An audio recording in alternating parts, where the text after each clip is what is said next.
pH-spray er en væsentlig ting at bruge. pH-reguleringen er det, der lukker skællaget på hår. Det giver håret mulighed for at holde på plejen fra conditioneren og give håret glans, så farven ser flot ud, og så bevægelserne er optimale på håret. Stylingmæssigt har vi Maui Wowie Beach Mist, som er en saltvandsspray. Det, der er særligt ved saltvandsspray, er, at det giver en daggammel effekt på håret. Når man vasker sit hår, bruger shampoo og conditioner, kan man mange gange føle, at håret bliver for blødt og for flyvsk. Saltvand er nøjagtigt som når man har været på stranden. Man får en vis struktur på håret, som er fordelagtig i mange henseender.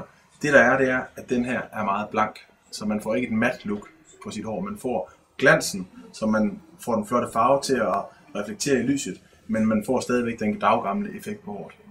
Det er super godt.